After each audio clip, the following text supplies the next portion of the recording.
You're listening to podcasts from the Congressional Internet Caucus Advisory Committee, www.netcaucus.org. So let me just start off with I'm the least qualified person to moderate this discussion. I'm not a copyright expert. I'm not an internet music expert. But I am a person that just is always shocked at what the congressional role and government role is in the music that we listen to. It's really interesting, and it's not really well known. So me being a total neophyte and not a copyright expert, I might be actually in a good place to kind of keep this at a high level, and if we come out of this today with just kind of explaining and having you better understand the role that Congress plays, how it affects the music you listen to over your favorite services, and how artists get compensated and are able to negotiate their compensation, that'd be great. And that's really what we're trying to do here. We're not trying to get into any discussions about legislation that's on the table. My understanding is that the House Judiciary Committee and the House of Representatives is reviewing copyright in this area. They probably will introduce a bill at some point later on. Other agencies are also looking at this issue. But in the meantime, we thought we'd just lay down a good, just basic understanding of how this works at a very general level. It's entirely possible you could take a 4-credit course at Georgetown or at GW, and the entire semester maybe not really understand this entire marketplace. If you're an economics major, you might want to do your PhD thesis on the rate setting aspect of it alone, and you probably still wouldn't even understand fully this entire complex space. Mike Godwin from the R Street Institute wrote a piece and trying to break down the music rates, and he said that it's fractically complex, and I think that's a really good description. We are not going to get anywhere near any of that complexity. We're going to try to keep it high level and keep it at that. So that's our goal. And then maybe at the end we'll just ask if people have an opinion about whether Congress or Taylor Swift is more powerful in this particular internet streaming marketplace. But let's start with Taylor Swift. I mean, you might have read that she had a polite disagreement with the most valuable company on the planet a couple weeks back, and wrote a polite letter. And within 24 hours, that most valuable company on the planet changed its mind, and it was a breathtaking display of power. And I think people were like, "Wow, that's pretty amazing." Her Twitter followers just gobsmacked by how powerful she was. Thought she could do other things like they pleaded to her to save the whales and to create sensible gun control and maybe affect better climate change policy. So, it's really kind of that display of power that's really interesting and kind of at the core of maybe how this entire ecosystem works. And it also affects you. I mean, everybody's listening to music on their favorite apps or their favorite streaming services and accessing it in different ways. And it really is really kind of immediate to all of you and to the American people. And that wasn't the case, 10 to 20 years ago. So it's really interesting that today we have this really, everybody's invested in this. So we wanted to frame this as a discussion, not to pick a fight, as I said, but really just to show the kind of role that Congress plays in this. So a bit of mangled legislative history. You could go back to the original Copyright Act. You could go back to the Constitution. I'm not going to do that. I'm going to go back only as far as 1995. And in 1995, Congress passed the Digital Performance Right in Sound Recordings Act. It's limited only to digital transmissions. So basically, for lack of a better, internet transmissions, and that's really kind of the scope of what we're talking about today, just internet transmissions. So it created that right in 1995. It was a performance right. Now, there hadn't been a performance right, copyright, before, and anybody here will correct me because I'm not an expert on this, but performance rights are based. Performance is the sound recording on your tape or on your digital file, whether it be an MP3 on your hard drive or streamed to you from a streaming service on their hard drive. That's the sound recording, the performance, and that's what it created a right in. And it created two rights, which we can get into detail a little bit about, but there were two. One was for non-interactive transmissions. Non-interactive is like you can't kind of control what specific song you listen to. It basically streams to you. You can like fast forward one or thumbs down one or whatever, but that's basically like there's a lot of companies that do this, but Spotify is probably the best known. So they have the act requires them those services to pay a statutory license established by a copyright board. So that's one thing. So they control that space, and then also interactive internet transmissions, and that's where you can kind of select the music you want. Pick what types of songs you want that are streamed to you. You don't actually own them, but they're streamed to you. And that's kind of like the Spotify model. There's a few of them that's the best. I think the best well known. And for that, Congress said you kind of have to negotiate a license agreement with the copyright holder. So those services have to negotiate a license. But in 1995, when they passed this act, I mean, we can talk about Spotify, we can talk about Pandora, but what were you doing musically in 1995? A lot of the interns up on the Hill were really busy being born. I don't know what they were listening to. Maybe Baby Einstein, those things that were supposed to make your kids smarter. But generally, it was a long time ago. 1995, there was no internet streaming. If I were to say, who in 1995 was streaming music, no one raised their hand. And even if they were streaming music, it would probably be pirated material, and you wouldn't want to raise your hand anyway. And those were FTPs from like a college server tucked away somewhere. There was no music streaming in 1995.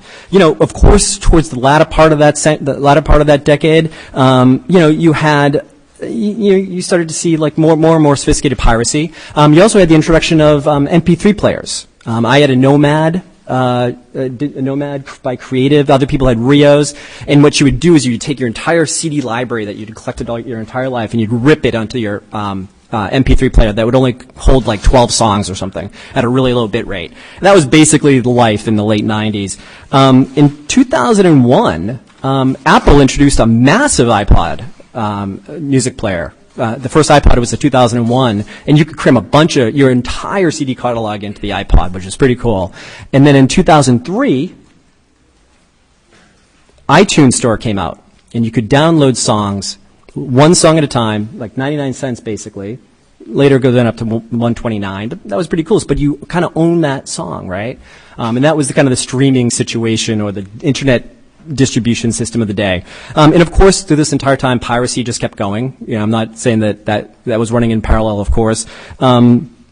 And then later, it wasn't until later that Pandora and other types of streaming services started coming into the fold. And that, again, those are the non-interactive services where they just kind of stream. You can maybe fast forward one, but you get what you get in a certain genre.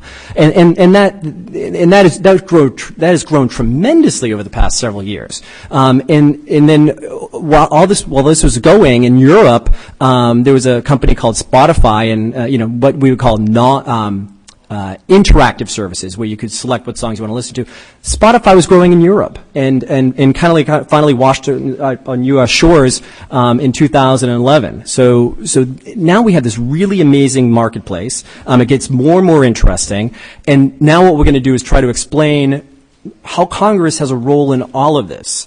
So I think to start us off, I'm going to go through, introduce our speakers and then maybe ask folks to layer on very, very simply kind of like the different types of roles that government has and how it all works out. And then we'll go back and do it again. Then we'll go to audience questions and answers. And then we'll finally ask the question of who has more power. So going from to my right, we have Alec French, who's the founder and principal of Thorson French Advocacy. Alec used to work on the subcommittee and the Judiciary Committee on IP issues. He also represents ASCAP, which is an important player in this space. We also have Julia Massimino, who's the vice president of Global Public Policy for Sound Exchange, which is a company that literally kind of was born out of that 1995 Act, and she can explain how that happened.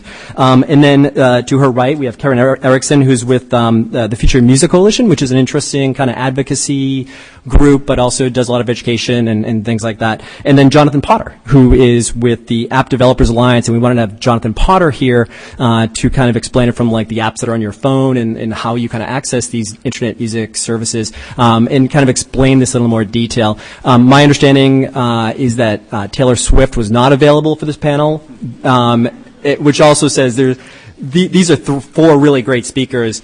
We would have to have a panel of like 100 people to represent every piece part of this particular ecosystem, and that's obviously not possible. So we're going to do our best to lay this all down. And if I could just start off with Jonathan, because Jonathan represents app developers, a variety of different companies that I mentioned maybe, and Jonathan maybe can explain kind of like the music services that you have in your pocket. How does this all work? And just a really quick overview of that. Jonathan? Thank you, Tim, and thanks to the Internet Caucus for inviting me. In 1995, I was not listening to Baby Einstein. I was actually representing the original streaming music company, which is historically known as Muzak. And Wikipedia just told me that was the first streaming music company. So the first band to stream was in 1993 at Xerox PARC. When they were testing the technology, they brought a band in and streamed it all the way to Australia. So when I think about internet music, and we're obviously not just talking about streaming, which is considered straight performance, which is radio, if you will. You think about the variety of services that are online today that have come and gone over the years. I group them into 4 basic business activities, and then there's some twists and turns on each one. And Tim has asked me to basically talk about some of the business, and then some of the other folks are going to talk more about the rights and royalties, and then we'll circle around. So to lay out your 4 basic business models, one of them is really just internet radio. Take your radio station, put it on the internet, listen to music that other people are programming. Right? At the purest sense of internet plus radio, think about your local radio station, right? KISS FM or WJFK or whatever it is, and they're just happen to be streaming. That was the original. That was Mark Cuban's second company, the one that now made him the owner of the Dallas Mavericks. And he did very well. He sold that to Yahoo for $6 billion. Yahoo didn't do so well with that one. So that's internet radio. But then it goes all the way forward to what about people that are only streaming on the internet, that are only playing music on the internet? And that's your Pandora model. We can talk about all, what it means to be interactive versus non-interactive, things like that. But at the basic level, think about it as pre-programmed or consumer influenced, right? You can't choose which song you hear, but you can affect it. That's basic internet radio. Pandora is probably the best model of that now. On-demand radio, think about a jukebox and put that on the internet. You can specify which song you want to hear. You can specify to shuffle on the internet radio stream, right? So you go to Spotify, you want to hear a mix of songs that you like and but you also say mix it up a little bit. Some of that is on demand, some of it is maybe prepackaged, but you can also just take it from your collection. So think about an on-demand jukebox or some mix of that, and that's your on-demand radio. Your next traditional model that has essentially morphed to the internet and morphed to apps and digital is buying music, right? Some of you were old enough to remember when there were record stores. Tower, Sam Goody. No, okay. They also used to sell other things, paraphernalia that your parents didn't want you to have, at least in my town. So think about just purchased music. 99-cent download, $1.29 downloads, $8.99 an album, $13.99 an album. So that's at the far end of the spectrum. And once you own that music, today, you can generally port it to whatever device you want. It comes in primarily MP3 formats, although if you're Neil Young, you're pushing your new Ponos player. The branding is interesting, but it gets you, he wants to do higher bitrate streams, higher quality streams, and in fact, he's now pulled his music down from all the services that young people listen to, so he's clearly defined his audience as my parents. And I'm a Neil Young fan. I love Neil Young, but he put his music out on 8 tracks, right? So what's the big deal about a lower bitrate stream? The most interesting business model for apps and digital music is conditional downloads or subscription services that let you do a whole variety of things. Right? So you're paying $10 a month, $8 a month, $13 a month to Spotify, the new Apple Music, the old Beats. I'm trying to remember other services. Rhapsody, right? RDO. What's that? Tidal, right. Another one where the star thinks it's going to make the difference. Those are services that let you do almost everything, right? You can stream prepackaged stations. You can stream music that you've already purchased. You can download conditionally, right? Think about it, temporary downloads. As long as you pay your $9.99 a month, you can still listen to that music, and you can port it to your device and take it with you wherever you want. You can probably even now port it to your hard drive in your car. Cars have hard drives. So those different business models are all out there. Some of them are free. Some of them are advertising supported. Some of them are freemium models, right? Taste it for 30 days, 60 days, 90 days, and then they try to upsell you to a subscription price. And some of them are subscriptions, and they all mix and match in between. So Pandora, for free, is advertising supported. Pandora, as a subscription, is ad-free. But they're both internet radio. And they're both non-interactive internet radio, which means they fall under the statutory license that some other folks will talk about. That's really, some subscriptions offer family plans, right? And I will tell you, true story. Ted Cohen will tell you this story. He was at a record company. They were licensing an early internet music company. And the business development person came in and said, we want to license this service so that two people can listen to the music at the same time. And the record industry exec said, we can't do that. We have to charge them double. And the business development person came back and said, you know what? I think we can let two people listen at once, because if not, one person will listen and the other person will steal it. So let's give them a break. And now you have the Apple family plan, and other businesses are doing family plans. And of course, just like on your cable subscription, you can watch on 4 TVs at once. The record industry over the last 20 years has recognized that, we want to make this attractive. And the record industry has come a long way, and there's all these services are legal. They're all licensed. None of them have anything to do with piracy. And you could argue that they all substitute for piracy, which is a great thing. And they put billions of dollars every year into artists and songwriters and labels and publishers' pockets, and substitute for the fact that Tower Records doesn't exist anymore. So, thank you. That was great. Thanks, John. And I had mentioned, and John had referenced it as well, is that the 1995 Act creating the digital performance right in sound recordings was for sound recordings. Again, what you catch on tape, what you store in MP3, the sound recording of it. There's other rights, though, that are what makes this more complicated. We're going to layer that on now. So Alec is probably in the best position to kind of talk about, from his perspective, those other types of rights and how they kind of influence the conversations that you hear in the news and on TV and in the industry. So, Alec, if you can explain that next layer of complexity. Sure. And also want to thank Tim and the Internet Caucus for having me here. Going to start with a little prop, see if this sounds any good. Because I'm all about that bass, no trouble. I'm all about that bass, no. Everyone's heard that song, I assume. Does anyone know who the band is? Throw out a name. Meghan Trainor. Does anyone know who wrote that song? So this is the core issue. Actually, there are 2 copyrights in every piece of music that you hear. There's a copyright in the sound recording that Meghan Trainor made, the fact that that's her voice and the musical instrumentation, everything you hear, there's a copyright in that sound recording.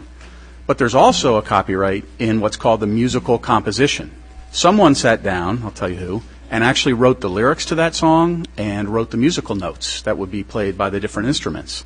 So you have a music composition and a sound recording in every song you hear. Actually, for that song, Meghan Trainor was one of the writers. Another guy named Kevin Kadish, who's an ASCAP member, is the co-writer. So you have some guy you've never heard of, who is the writer of the piece of music that then was recorded. Kevin Kadish, you probably wouldn't want to go see him in concert because you don't know him. You probably are not going to buy T-shirts with his face on it because you don't know him. He's a writer. That's his job. That's what he does. And it's a completely different copyright and a completely different business than the sound recording business. I'm going to talk about the songwriter because that's who I represent through ASCAP, and Julia's going to handle the sound recording side. So you have these 2 copyrights. Now, when you have a copyright, the copyright gives you the exclusive right, meaning you're the person who has the right to do certain things. For music, the ones that are important are you have the exclusive right to reproduce, to make copies of your copyrighted work. You have the exclusive right to publicly perform your musical composition. And third right is to distribute it. There are 2 other rights, don't really implicate music, so we won't talk about them. Well, to get to kind of the core of what this panel's about is you as a songwriter who have these exclusive rights, you don't actually have the right to go out and exercise those rights in the free market in most cases. In most cases, your ability to license those rights to others who want to have them is regulated in one way or another. And just kind of give you a quick overview of what that is. When someone wants to publicly perform your music as a songwriter, and this is, this is a right. Tim talked about the 1995 Act. That actually only applies to sound recording. Songwriters have had a right to perform their works since the first Copyright Act was created in 1789. When you want to publicly perform a songwriter's work, whether it's on a radio station, so a radio station wants to do it, a bar, a restaurant, a concert venue, Pandora, Spotify, cable television, broadcast television, when any of those services want to perform music, they've got to get the rights from the songwriter. Well, imagine how complicated it would be if a radio station had to go out and find and then negotiate with the songwriters of all the music that you hear on a radio station. Well, Pop 40, maybe it's only 40 songs, but Pandora, it's millions of songwriters. That just isn't an efficient, you couldn't have that kind of negotiation with all the songwriters that are out there. So and because names of people you've never heard of, like your example. What was Meghan Trainor's songwriter? Kevin Kadish. I've already forgotten. So you have this market problem from a licensee side, from folks who want to publicly perform music. They wouldn't be able to find all the songwriters and actually have a negotiation with all of them over the rights. From the songwriter side, if you're Kevin Kadish and you're writing all about that bass and other stuff, do you want to drive around the country and knock on the door of every bar and restaurant and concert venue and sit down with Pandora and try to cut a deal with them? That's crazy. That's just, you're going to be spending all your time on the business side and none of your time on the creative side. So how the market has kind of fixed this, and this has been going on since 1914, is what sprung up what are called PROs, Performance Rights Organizations. ASCAP is the oldest of them. It started in 1914. Been around over 100 years. ASCAP has 500 plus, about 550,000 songwriters that have chosen to be members of ASCAP and have given ASCAP the right to license public performances. So ASCAP now has 550,000 members, songwriter members, a repertory of over 9 million songs, and ASCAP goes out and licenses all the entities that want to publicly perform that music, and then takes in royalties from all the entities. We have over 700,000 licensees across America. Takes in those royalties, tries to figure out whose music was played, how much, and then distributes that money to the songwriters. So that business model that's come around since 1914 is kind of an efficient way to make sure licensees and songwriters can meet and license the music. But in 1941, the Justice Department decided that the two big licensors right then, there's a competitor to ASCAP called BMI, about the same size, decided to subject them to an antitrust consent decree because of the market share they had. So since 1941, over almost 75 years, you've had the government as the backstop here, kind of setting the rules for how songwriters' music is licensed through public performance. And I won't get into too much detail, but that's one way that the government now regulates this marketplace. It says the government is going to control how rates are set and functionally at the end how much is actually paid by licensees to songwriters for performance of their music. That's the performance side quickly, and that's the regulatory regime that applies there. Jonathan mentioned downloads, iTunes, and actually Spotify, you may not know, also involves copying, because to do interactive streaming, you have to have a separate copy that you send a stream from. That world of how do songwriters license reproductions, copies of their music to folks like Apple or on CDs or elsewhere, people who want to make copies, that is a completely different regulatory regime that Congress has control over, because every reproduction is subject to what's called a statutory license. Congress, in 1909 actually, going way, way back, actually said If someone wants to make a copy of a musical composition, that song that a songwriter created, they're going to have a right to do so. They don't have to negotiate with the songwriter in the free market. You don't actually have to go and sit down with them. Congress is going to create, in this case, there's a 3-judge panel sitting over in the Library of Congress, actually, of 3 administrative law judges, who determine the rate that a songwriter will be paid each time their music is copied. The rate today is 9.1 cents. In 1909, it was 2 cents, so it's gone up a little. But that's how copies are regulated. Then the third and last is there's actually one area of the marketplace where songwriters' rights is regulated by the free market. Every time a movie or a television studio takes music and wants to incorporate it into a movie or a TV show, they actually have to get the rights from the writer. They're actually making a copy of that musical composition to include, along with the sound recording, in a movie or TV show. Background music, soundtrack, theme song, etc.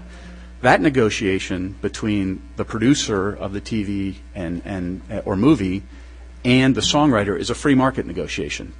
They have to get the rights, and they have to, if a songwriter doesn't like what they're being offered, Capital Cities, Safe and Sound, Kia, if they don't like the price that they're being offered, they can say no. The songwriter, Capital Cities is the band. So those are the 3 big baskets and the ways functionally that songwriters' licensing of their rights is regulated. And we've only scratched the surface. Does everybody's head hurt already? So Alec just went over the kind of the composer's rights, and we've talked about having part of the system be governed by DOJ consent decree. Another portion of that, the copy portion, being controlled by a 3-judge panel somewhere, that the Copyright Review Board. And those are for those other rights. Let's get back a little bit to what Congress did in 1995, which was the digital performance right for sound recordings, and that really kind of does a lot to explain the services that you listen to on your phone. And to help us kind of understand that, and over the past 20 years, how that marketplace has grown and what has enabled that to grow, because Alec kind of said that his organization, like ASCAP and BMI, have really enabled songwriters to get compensated with, and focus on the creative and not maybe on the business side. The marketplace for the performance rights that Congress made in 1995, Julia can explain more about how that has evolved the last 20 years and the role that her company plays in that. Okay.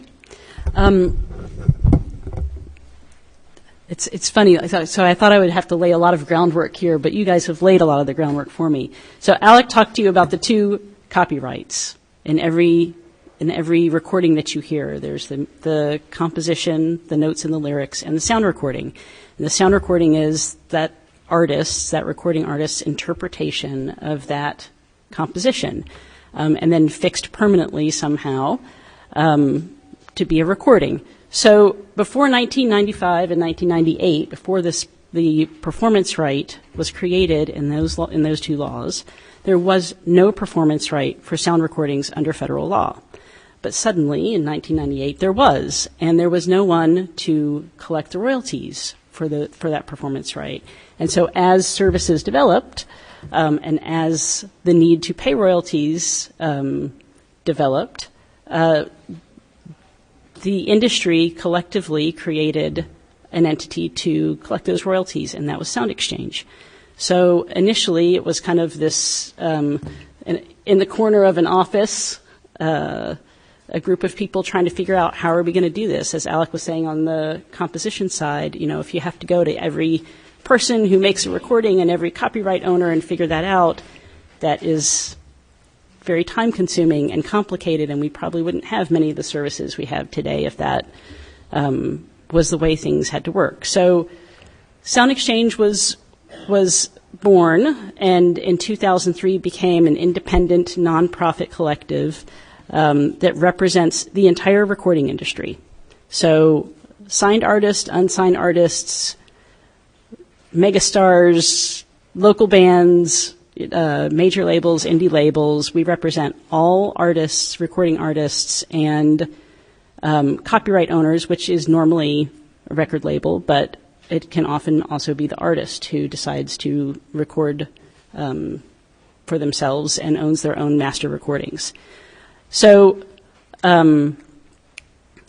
And I should also tell you that our board reflects that we represent the entire industry. Our board is half representatives of record labels, indie labels, major labels, and their trade associations, and half artists and their representatives and their and artist managers and artist unions. And every dollar of royalties that's paid through Sound Exchange is split 50-50 between the copyright owners, usually the record label, and the artists, featured artists and non-featured artists. And that is something that is unique, and it is a reason that it is a reason that artists love Sound Exchange. It is a reason that people often point to Sound Exchange as kind of the bright spot for transparency in the recording industry, which is a big issue that a lot of people are talking about right now. The other things that we do besides collecting royalties and distributing royalties, we represent everyone at the Copyright Royalty Board, which is the entity over at the Library of Congress that Alec mentioned earlier that sets the rates for all of these royalties. And we also advocate on behalf of the industry up here and elsewhere to try to protect those rates and to support fair pay for artists and copyright owners. So that's the really easy view of what Sound Exchange does. I have a more complicated view if you want me to get into that. Or No, not yet. Say, okay. Not yet. We can get, so I guess basically what you're saying is that, whether it's Alec's organization or your organization, that the very highest level and the altruistic goal was to make sure that, artists, creative people, could get compensated quickly. Yeah. Services could get access to the music in the most efficient way possible to get it out to people so they can listen Right. to it in a variety of different ways. So let me talk about that for just a second. So the kind of the mouthful that I like to say of what Sound Exchange does is we're the nonprofit collective designated by the Copyright Royalty Board to collect and distribute royalties paid for the public performance of sound recordings via non-interactive digital audio transmissions to U.S. listeners pursuant to the statutory licenses that Congress created in Sections 112 and 114 of the Copyright Act. Most of the first part of that sentence you guys understand because the terms have been defined by everybody else on the panel so far. You understand what public performance is, what a sound recording is, what non-interactive is. You understand that it's audio, not audio-visual, so it's not YouTube. It's only this part. And that it's digital. So it's not terrestrial, which I know we're not going to get into this, but that's the fact that terrestrial radio does not pay artists any royalty and never has is a big inequity in the industry. You mean AM/FM? Yes. So on your old car radio, AM/FM, you're saying that whoever broadcasts that does not pay the artists, but they do. If I had a new car radio with Wi-Fi Yep. and it was streaming Pandora, they do. Yes. Okay. Songwriter gets paid, but the performer does not. That's right. Okay. So it's getting a little complicated, but that's It does get a little complicated, but there are 2,500 services. Lest you think this is only about Spotify and Pandora. There are 2,500 services that pay royalties through Sound Exchange. So it's webcasters like Pandora. It's satellite radio, which right now is just Sirius XM. It's AM/FM broadcasters who decide that they want to simulcast online. And it is cable and satellite television systems that have music on them. The stations that are way up at the top of the in the big numbers of your cable channels. So that's the complicated description, but it's important, just in terms of the history of it, to understand in 2005, when Sound Exchange made its first distribution of royalties, the total distribution was $20 million, half to copyright owners, half to artists. Last year, Sound Exchange distributed $773 million. So this is where there is exponential growth in the industry, where everywhere else you are hearing that industry revenue as a total is going down. We really are where technology and music meet and where there is growth. And part of the reason for that, and this is, when we get to the question about who's more powerful, Taylor Swift or Congress, Congress created this platform. And this is the platform, Congress created this in 98, and this is the platform on which this whole industry was born. And now it is $773 million last year, but this year it'll probably be closer to $900 million for artists and So some definitions of power are just money, right? And Taylor Swift has a ton of it. But Congress so this is one piece, but Congress has just, yielded like $750 million for artists through this system. Right. Okay, so we'll keep that in mind for the later question. Kevin has been asked to do a bit of cleanup, but one thing we haven't really talked about is where, Taylor Swift, is she just the performance? Is she like the Meghan Trainor? Or is she like the guy whose name I can't remember who wrote the song? Kevin, yeah. So we haven't even talked about that. So where does her power, where does the powers of Taylor Swift come from? Yeah, well, okay, a lot to digest. So everybody understands that there's two kinds of copyright embedded in every piece of... This mic is Oh, what do you know? So everybody understands there's two kinds of copyright embedded in everything that you listen to. So there's the sound recording and there's the composition. The sound recording compensates the performer, and the sound recording copyright owner, usually the record label, but sometimes the artist themselves. And the composition, which compensates the songwriter and the publisher. Got that? We also understand that there's different kinds of internet streaming. There's the non-interactive streaming, which, among other things, funnels its royalties through sound exchange. And then there's interactive streaming. And interactive streaming is set up different ways. It often requires direct negotiation with the owners of the sound recordings, which is, again, usually the record labels. And that was part of the act. The Congress mandated that they have to negotiate. Yes, because they were not covered by the statute. Well, yeah, they have to negotiate those licenses because they're not. Congress is a statutory created, so the absence of a statutory is why they're having to negotiate. Right. Yes. Okay. So, and then for unaffiliated artists, people who don't have any record label at all, if you want to get your music on something like Spotify, you go through an aggregator, which is something like CD Baby or TuneCore or DistroKid. These companies that can get your music stocked in pretty much any on-demand listening environment. Usually they take some kind of a percentage or a flat fee. Got all that? It's a lot to digest. Like, you can start to understand why back in 2013, when the head of the Copyright Office, Marie Pallanti, was giving a speech at Columbia University Law School about the next great Copyright Act, she said something to the effect of, music licensing is so complicated and broken that if we get that right, we can get the whole statute right.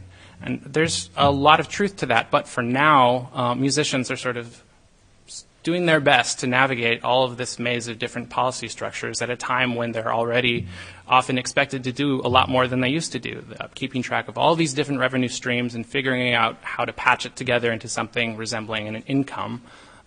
Often serving as their own managers and booking agents and publicists and trying to market their work in all of these new places and keep track of all these rapid developments and how it impacts them. And somewhere in there has to be time to write and record and perform music. It's not easy. One of the things we do at Future of Music Coalition is we try to make that a little easier by demystifying these systems. We tried to take a lot of the information you just heard and sort of crystallize it into a series of infographics. And we did, but even this is complicated. I mean, look how big this is. That's great. Incidentally, you can get a copy of this chart at futureofmusic.org or just Google music and how the money flows, and you can find it that way. We made it for artists, but it is also useful for folks in the policy community trying to wrap your heads around all this stuff. And sometimes people see this and just think, what if we just wipe it all away and throw out all of the middlemen? And I think that's sometimes well-intentioned, but it's also really naive. As they've said, musicians and songwriters don't have time to go around to every potential company that want to license their music. Musicians and songwriters need partners to bring their music into the marketplace. They need digital services. They need platforms. They need performance rights organizations. They need publishers, record labels, distributors, and aggregators. Not every artist needs all of those things, but many of them do, because there's just no way to do it themselves. The important thing is that all of those partners need to be accountable and transparent. And an important thing to understand about this in the policy context is with nearly any partner, artists' interests align with those partners some of the time, maybe a lot of the time, and then they're going to diverge some of the time. And that's why it's important to get perspectives from artists themselves, preferably a diverse array of artists, because different artists have different business models, and where an artist is in the marketplace is going to determine how they feel about a particular development in the marketplace. With streaming, different artists have been variously really excited about some aspects of these services, and some have been really concerned and critical about some aspects of the streaming services. And there's a lot of diverse opinions in the artist community because they're working with different expectations about the scale of their potential audiences. They're at different stages in their careers, so their goals are different. Different genres have different business models. But today, rather than get too deep into the content of the different kinds of critiques that have been leveled at the streaming services, I want to offer just a simple way to wrap your head around this stuff and give you a framework for how to think about music policy generally. So if the question is, what do artists need from streaming music and how do the decisions made by Congress impact them? There's two big categories here. Category one is access to audiences, and category two is fair compensation. So both of these are really important. The access stuff is really important. This flourishing of new services has created incredible opportunities for artists who in the past would have been shut out of the marketplace and unable to reach audiences to really start thriving and connect to people all over the country and all over the world. Equally important is compensation, and there are some serious questions we have to ask about how the economics work out, especially for artists who don't have the kind of mass scale reach and ambitions that Taylor Swift does. And it can be difficult for Congress to really know what the impact is going to be. In addition to all these licensing questions and the structures that are set up to allow for these different services, there's this larger policy background of decisions that Congress is involved in that has impacted the way that the streaming music landscape looks now. So I think I'm like, as far as running out of time goes, Sure. I think we got a good baseline going. Great. We haven't gotten into what Taylor Swift is beyond this omnipotent being. Is she a composer? Is she does she own her sound recordings? Sure. Is she, who is she? What is she? So, Where does her power come from? oh boy. Well, we do know that she is a songwriter and a performer. So she has she has the two different powers Right. to control so her she music. benefits from both the sound recording copyright and the composition copyright. She's also somebody who records for an independent label, and that's been really important in this recent conversation to understand because she has a degree of freedom to speak out about these industry structures and the ability to pull her catalog from some services in a way that could potentially be more difficult if she was recording for a major label. It's really funny. You know that song, We Are Never Getting Back Together, when she talks about her ex's... Yeah, I was really upset by that. Right. She says something about some indie record that's cooler than mine. I always thought that was funny because she's on an indie label. Her records are indie records. Anyway. So Alec. Yeah, I mean, just one important thing to add there is, so Taylor Swift, everyone here, this is what we're talking about, pulled her music from, or threatened to, and did pull some. But the thing to know is, she had the right, because she's the recording artist and owns her recordings, to pull the sound recording. She didn't have the right to pull the musical composition. So if someone else wanted to record the song you just mentioned, that's a Taylor Swift song, and put it up on Spotify or Apple or wherever, she wouldn't have been able to pull that off. Because, again, she's a member, I think, of BMI, and they're subject to a consent decree, and they have to give a license. So just to clarify, she could pull her sound recordings, but she wasn't able to pull her compositions. So her powers are limited. Yeah. By what? Why wouldn't she be able? Why wouldn't she be able? What is limiting her power in that particular instance? What's limiting her power is that the federal government has said that through the consent decree, any member of BMI or ASCAP, and that's the vast majority, Okay. of 90% of songwriters in the U.S., have to license any service that asks for a license, even before there's a price set or a negotiation for a price. So, in Spotify land, if that's like, she has power to pull her songs from Spotify. Not the musical composition. Okay, but the performance. Yeah. Yes. Okay. Can she pull her songs from a non-interactive streaming service land like Pandora? The sound recording, but not the composition. Not the sound recording. No, because we didn't talk much about what the statutory license means, but in the land of Pandora, which is a magical land, hypothetical. Land of Pandora.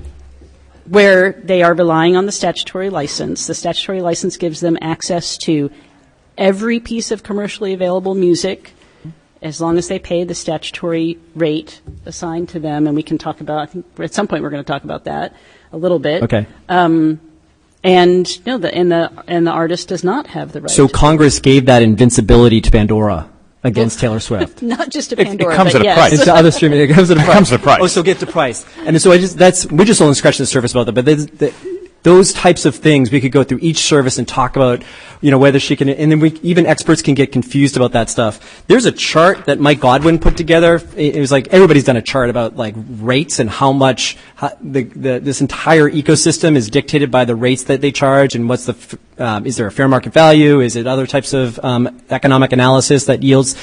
This would make your head hurt, even more so than the chart that Kevin had. Rates is also heavily regulated by the government, the government is involved in different ways that can kind of control how these rates are. It's not just fair market as you would on an open market, right? That's right. So the rate standard is so. There's a statutory license. I know. It's $12.50. Here we go. Look, if you want to start a digital streaming service in the United States tomorrow, anybody in this audience decides they want to start a digital streaming radio service, you have two choices. You can go to every this is just on the sound recording side. I will let Alec has talked about on the composition side. But you can go to every record label or every copyright owner and try to negotiate a rate with them. And for those that you can start your service with whomever you're able to negotiate a rate with and figure it out and create a back end and a way to pay all of those people. Or you can go to the Copyright Office. You can fill out this one-page form that has 8 questions on it, some of which are multiple choice. Give them a $40 check. And you then have access to every piece of commercially available music ever to use on your streaming service. And the next thing you do is you call Sound Exchange. And you say, this is the kind of service I have, what's the rate that I pay? And so in that system, you pay a rate set by the Copyright Royalty Board. The rate standard used to set that royalty rate is in the law. For webcasters, it is a fair market value rate. For satellite radio, it is a different rate. It's and then also that is a below market. Yeah, we get into it, and we can go through all the different just real quickly. Sure. You asked how the different rates, and on the composition side, just to point out, there are some really crazy results that happen because of the different regulatory structures, right? So Pandora, streaming all about that bass, right? One song contains 2 copyrights, sound recording, music composition.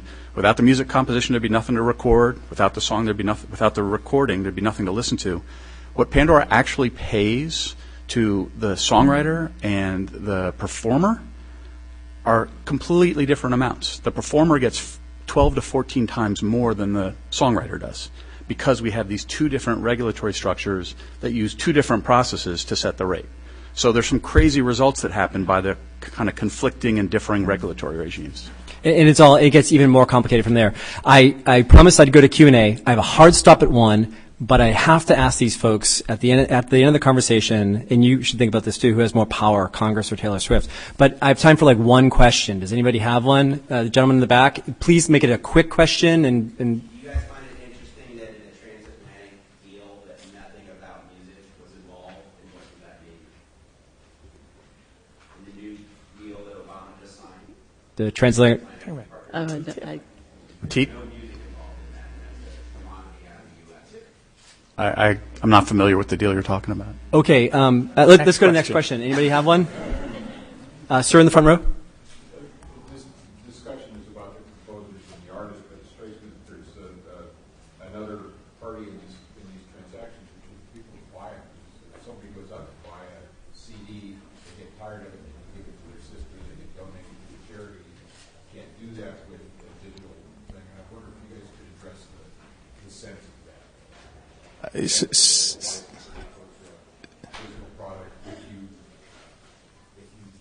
get rid of it. So the first sale doctrine has protected consumers' rights to resell copyrighted material if they are reselling or giving away, transferring, if you will, the specific item that they've purchased, right? So if you buy a book, you can go to a used bookstore, you can sell it to them, they can sell it to somebody else, and the same is true for a CD.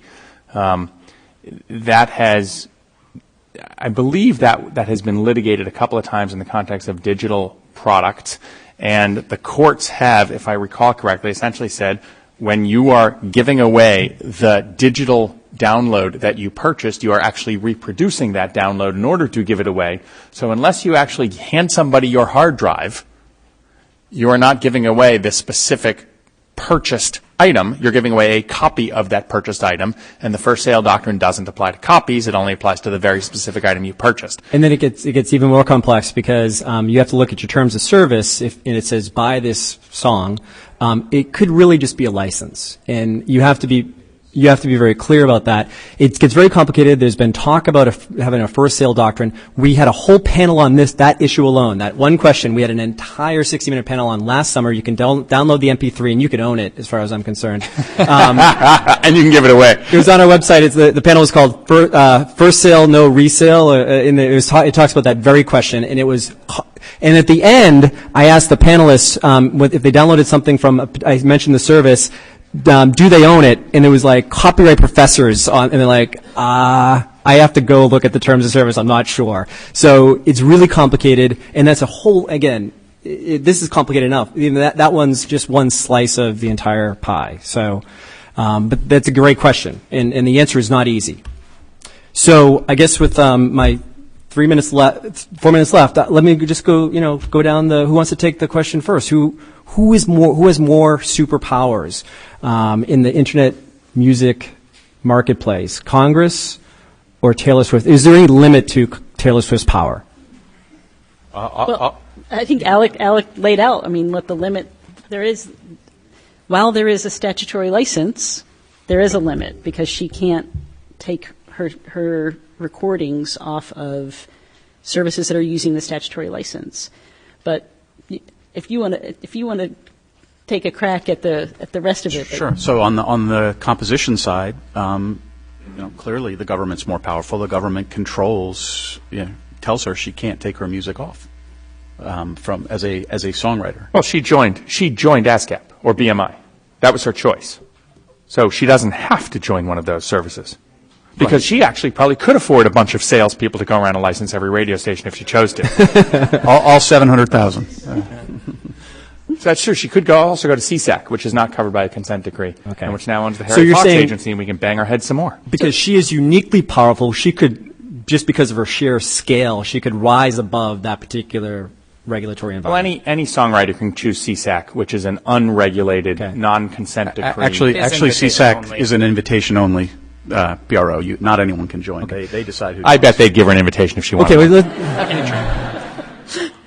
But going back to Taylor Swift, she obviously is tremendously powerful in getting the message about supporting fair pay for artists out there.